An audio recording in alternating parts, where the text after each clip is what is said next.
తెలంగాణ వాదుల మీదకి తుపాకీ తీసుకుపోయిన వ్యక్తిని కాంగ్రెస్ మన నెత్తిన రుద్దింది.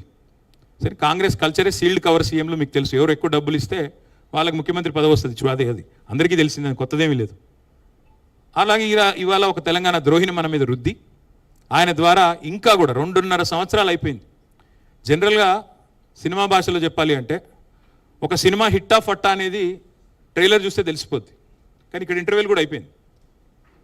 First half over, first half disaster, second half even ముగ్గురు డిజాస్టర్ పక్కా.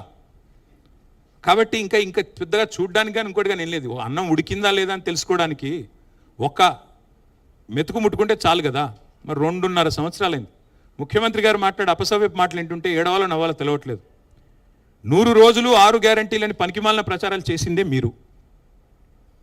ఆర్థిక పరిస్థితి ఏంటి అంటే మా కాంగ్రెస్కు అపారమైన అనుభవం ఉంది, మేము చాలా పెద్దవాళ్ళం, మా తాతలు నీతులు తాగారు, మా మూతుల వాసన చూడండి, చాలా కాలం నడిపాం, నిర్విఘ్నంగా నడిపాం ప్రభుత్వాలను, మాకున్న అమోఘమైన ఆర్థిక పరిజ్ఞానంతో అద్భుతాలు సృష్టిస్తాం, ఇదే ఉంది, 6 గ్యారంటీలు అనాయాసంగా ఇస్తామన్నారు 100 రోజుల్లో. ఇవాళ ముఖ్యమంత్రి గారు ఏమంటున్నారు, 100 రోజులు ఏమైందయ్యా అంటే ఎంత కండలు తిరిగిన పైల్వానైనా 3 నెలల్లో పిల్లలు పుట్టిస్తాడా? సరే, 3 నెలల్లో పిల్లలు పుట్టరు స్వామి మాకు తెలుసు, కానీ 30 నెలల్లో పుట్టకపోతే ఏమనాలి మిమ్మల్ని? ఏమని పిలవాలి? నేనంటే మళ్ళీ బాధపడతారు, అహంకారం అంటారు. నేను అడగట్లా, 3 నెలల్లో పిల్లలు పుట్టలేదు సరే ఓకే, 30 నెలల్లో పుట్టకపోతే ఏమనాలి మిమ్మల్ని? ఏమని పిలవాలి? నపుంసకులు అనాలా? ఏమనాలి? ఏమని పిలవాలి?